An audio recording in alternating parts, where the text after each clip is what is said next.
Hello everyone, welcome to food crush Megha vlogs. ನಾನು ನಿಮ್ಮ ಮೇಘ್ನಾ. ಎಲ್ಲರೂ ಹೇಗಿದ್ದೀರಾ? ಐ ಹೋಪ್ ಎಲ್ಲರೂ ತುಂಬ ಚೆನ್ನಾಗಿದ್ದೀರಾ ಅನ್ಕೋತೀನಿ. ನಾನು ಕೂಡ ತುಂಬ ಚೆನ್ನಾಗಿದ್ದೀನಿ. ಇವತ್ತು ಸ್ಲೈಸ್ ಆಗಿ ಒಂದು ಟುಟ್ಟಿ ಫ್ರೂಟಿ ಕೇಕ್ನ ಯಾವ ಥರ ಮಾಡೋದು ಅಂತ ತೋರಿಸ್ತೀನಿ. ಬನ್ನಿ ಯಾವ ಥರ ಮಾಡೋದು ಅಂತ ನೋಡೋಣ. ಸೊ ಒಂದು ಪಾತ್ರೆಯಲ್ಲಿ ಒಂದು ಲೇಯರ್ ಆಗೋಷ್ಟು ಉಪ್ಪನ್ನ ಹಾಕ್ಕೋತಾ ಇದ್ದೀನಿ. ಸೊ ಅದನ್ನು ಮತ್ತೆ ರೀಯೂಸ್ ಸಹ ಮಾಡ್ಕೋಬೋದು, ಹಾಕಿಲ್ಲ ಅಂದರೂ ನಡೆಯುತ್ತೆ. ಬಟ್ ಒಂದು ಲೇಯರ್ ಹಾಕಿದರೆ ಚೆನ್ನಾಗಿರುತ್ತೆ ಅದರ ಕೆಳಗಡೆ ಹೀಟ್ ಆಗೋದಕ್ಕೆಲ್ಲ. ಸೊ ಅದ್ರ ಮೇಲೆ ಒಂದು ಸ್ಟ್ಯಾಂಡನ್ನ ಇಟ್ಬಿಟ್ಟು ಅದನ್ನು 10 ಮಿನಿಟ್ಸ್ ಅದನ್ನು ಪ್ರೀಹೀಟ್ ಮಾಡ್ಕೋತಾ ಇದ್ದೀನಿ. ಸೊ ಫಸ್ಟಿಗೆ ಅದನ್ನು ಇಟ್ಬಿಟ್ರೆ ಸೊ ಎಲ್ಲ ಕಲಿಸ್ಕೊಳ್ಳೋಷ್ಟೊತ್ತಿಗೆ ಒಂದು 10 ಮಿನಿಟ್ಸ್ ಆಗಿರುತ್ತೆ. ಸೊ ಈಗ ಒಂದು ಬೌಲ್ನ ತೊಗೊಳ್ಳೋಣ. ಸೊ ಆ ಬೌಲಲ್ಲಿ 1 ಕಪ್ ಮೈದಾ ಹಿಟ್ಟು,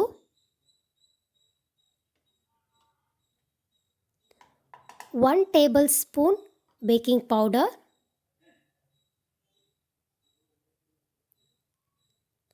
1/2 table spoon baking soda. So ಇದು ಡ್ರೈ ಪೌಡರ್ಸ್ಗಳನ್ನೆಲ್ಲ ಜರಡಿ ಇಟ್ಕೊಂಬಿಡ್ಬೇಕು. ಯಾವುದೇ ರೀತಿ ಗಂಟುಗಳಿತ್ತು ಅಂದರೆ ಸೊ ಎಲ್ಲ ಕ್ಲೀನಾಗಿ ಬಂದುಬಿಡುತ್ತೆ. ಸೊ ಯಾವ ಥರದ್ದು ಹಿಟ್ಟುಗಳಾದ್ರೂ ಈ ಥರ ಜರಡಿ ಇಟ್ಕೊಂಡ್ಬಿಟ್ರೆ ಒಳ್ಳೆಯದು. ಯಾವುದೇ ಗಂಟಿಗೆ ಹಿಟ್ಟು ಇತ್ತು ಅಂದರೆ ಎಲ್ಲ ಕ್ಲೀನ್ ಆಗಿಬಿಡುತ್ತೆ. ಸೊ ಅದಕ್ಕೆ ಇವಾಗ 1/4 ಕಪ್ ಆಗೋಷ್ಟು ಎಣ್ಣೆ, ನೀವು ಮನೇಲಿ ಯಾವ ಥರ ಎಣ್ಣೆ ಯೂಸ್ ಮಾಡ್ತೀರೋ ಅದು ಸನ್ಫ್ಲವರ್, ಶೇಂಗಾ ಎಣ್ಣೆ ಯಾವುದಾದ್ರೂ 1/4 ಕಪ್ ಆಗೋಷ್ಟು ಎಣ್ಣೆ ಹಾಕ್ಕೊಳ್ಳಿ. ಅದೇ 1/4 ಕಪ್ಪಲ್ಲಿ ಮೊಸರು, ಅರ್ಧ ಕಪ್ಪು ಶುಗರ್ ಪೌಡರ್ನ ಹಾಕ್ಕೊಳ್ಳಿ. ಈಗೆಲ್ಲನೂ ಅದನ್ನು ಚೆನ್ನಾಗಿ ಮಿಕ್ಸ್ ಮಾಡ್ಕೋಬೇಕು. ಯಾವುದೇ ರೀತಿ ಗಂಟುಗಳು ಇರಬಾರ್ದು, ಆ ಥರ ಅದನ್ನು ಚೆನ್ನಾಗಿ ಮಿಕ್ಸ್ ಮಾಡ್ಕೊಳ್ಳಿ. ಈಗ ಅದಕ್ಕೆ ಅರ್ಧ ಕಪ್ಪಷ್ಟು ಹಾಲನ್ನ ತಗೊಳ್ಳಿ. ಆದರೆ ಅಷ್ಟು ಒಂದೇ ಸರಿನೇ ಹಾಕಬಾರ್ದು. ಹಾಲನ್ನ ಸ್ವಲ್ಪ ಸ್ವಲ್ಪನೇ ಹಾಕಿಬಿಟ್ಟು ಅದು ಕನ್ಸಿಸ್ಟೆನ್ಸಿ ನೋಡಿಕೊಂಡು ಕಲಿಸ್ಕೊತಾ ಹೋಗಿ. ತೀರಾ ತೆಳುವಾಗೂ ಇರಬಾರ್ದು, ತೀರಾ ಗಟ್ಟಿಯಾಗೂ ಇರಬಾರ್ದು. ಇದಕ್ಕೆ ಒಂದು ಮೀಡಿಯಮ್ ಆಗಿ ಕನ್ಸಿಸ್ಟೆನ್ಸಿಯಲ್ಲಿ ಸ್ವಲ್ಪ ಸ್ವಲ್ಪನೇ ಹಾಕಿಬಿಟ್ಟು ಅದನ್ನು ಕಲಿಸ್ಕೊಳ್ಳಿ.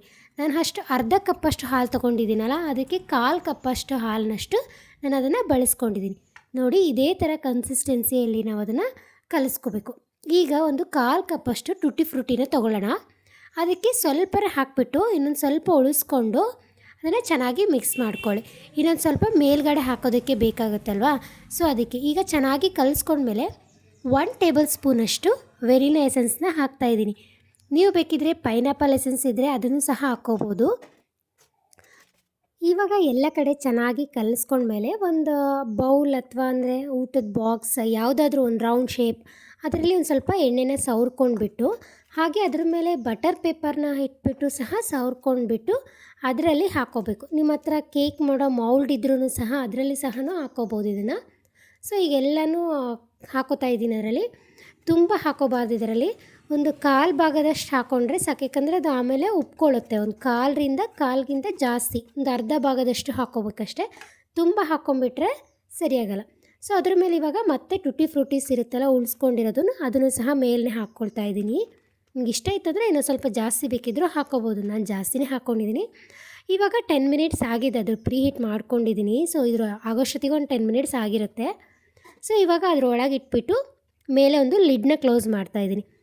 ಇದನ್ನು 40 to 45 minutes low to medium ಫ್ಲೇಮಲ್ಲಿ ಇಟ್ಕೊಂಡಿರ್ಬೇಕು ಇದನ್ನು.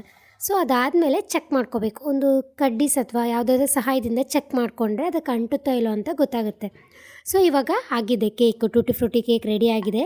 ಸೊ ಅದು ಕಂಪ್ಲೀಟಾಗಿ ಕೂಲ್ ಆದಮೇಲೆ ಸಹ ಅದನ್ನು ತಿನ್ಬೋದು, ಯಾಕಂದರೆ ಬಿಸಿ ಇದ್ದಾಗ ಅಷ್ಟು ಸರಿಯಾಗಲ್ಲ. ಈಗ ಆಲ್ಮೋಸ್ಟ್ ಒಂದು ಸ್ವಲ್ಪ ಬೆಚ್ಚಗಿದೆ ನಾನು ತೊಗೊಂಡಿರೋದು. ಇವಾಗೆಲ್ಲ ಸಹ ಕಟ್ ಮಾಡ್ಕೋತಾ ಇದ್ದೀನಿ ಸ್ವಲ್ಪ ಚಾಕು ಸಹಾಯದಿಂದ. ಸೊ ಅದನ್ನು ಉಲ್ಟಾ ಹಾಕ್ಬಿಟ್ಟು ಅದ್ರ ಮೇಲೆ ಬಟರ್ ಪೇಪರ್ನ ತೆಗೆದುಬಿಟ್ಟು ನಿಮಗೆ ಯಾವ ಶೇಪಲ್ಲಿ ಬೇಕೋ ಆ ಶೇಪಲ್ಲಿ ಅದನ್ನ ಕಟ್ ಮಾಡ್ಕೊಳ್ಬೇಕು. ನೋಡಿ ಎಷ್ಟು ಸಾಫ್ಟಾಗಿದೆ ಅಂದರೆ, ಇದು ತುಂಬಾ ಸಾಫ್ಟಾಗಿದೆ ಟುಟ್ಟಿ ಫ್ರೂಟಿ ಕೇಕು. ತುಂಬ ಪರ್ಫೆಕ್ಟಾಗಿದ್ದು ಟುಟ್ಟಿ ಫ್ರೂಟಿ ಕೇಕು ಬಂದಿದೆ.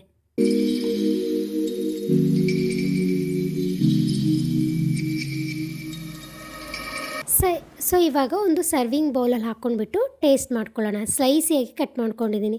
ಇದು ಈವ್ನಿಂಗ್ ಸ್ನ್ಯಾಕ್ಸಿಗಾಗಲಿ ಅಥವಾ ಮಕ್ಕಳಿಗೆ ತುಂಬ ಇಷ್ಟಪಡ್ತಾ ಇರ್ತಾರೆ ಏನಾದರೂ ಕೊಡಿ ಅಂದ, ಈ ಥರ ಒಂದು ಮನೆಯಲ್ಲೇ ಹೆಲ್ತಿಯಾಗಿ ಹೋಮ್ ಮೇಡ್ ಕೇಕ್ನ ಮಾಡಿಕೊಟ್ರೆ ತುಂಬ ಹೆಲ್ತಿಯಾಗೂ ಇರುತ್ತೆ. ಅವರು ತುಂಬ ಖುಷಿನೂ ಸಹ ಪಡ್ತಾರೆ. ನಮಗೆ ಬೇಕಾದಷ್ಟು ಟುಟ್ಟಿ ಫ್ರೂಟೀಸ್ನ ಹಾಕ್ಕೊಂಡು ಸೊ ಮಾಡ್ಕೋಬೋದು ಇದನ್ನು ಕೇಕ್ನ. ಟೀ ಟೈಮಲ್ಲಿ, ಸ್ನ್ಯಾಕ್ಸ್ ಟೈಮಲ್ಲಿ ಒಳ್ಳೆ ಟೇಸ್ಟಿಯಾಗಿ ಒಂದು ಟುಟಿ ಫ್ರೂಟಿ ಕೇಕು ರೆಡಿಯಾಗಿದೆ. ಇವಾಗ ಇದನ್ನು ಟೇಸ್ಟ್ ಮಾಡೋಣ. ತುಂಬ ಟೇಸ್ಟಿಯಾಗಿದೆ ಕೇಕ್ ಮಾತ್ರ. ಸೊ ಈ ವಿಡಿಯೋ ಇಷ್ಟ ಆಗಿದೆ ಅಂದ್ಕೋತೀನಿ. ಇಷ್ಟ ಆಗಿದರೆ ಒಂದು ಲೈಕ್ ಮಾಡಿ, ಶೇರ್ ಮಾಡಿ, ಹಾಗೆ ಕಮೆಂಟ್ ಮಾಡಿ. ಫಸ್ಟ್ ಟೈಮ್ ನನ್ನ ಚಾನಲ್ನ ನೋಡ್ತಾ ಇದ್ದರೆ ಸಬ್ಸ್ಕ್ರೈಬ್ ಆಗಿ ಹಾಗೆ ಸಪೋರ್ಟ್ ಮಾಡಿ. Thank you all.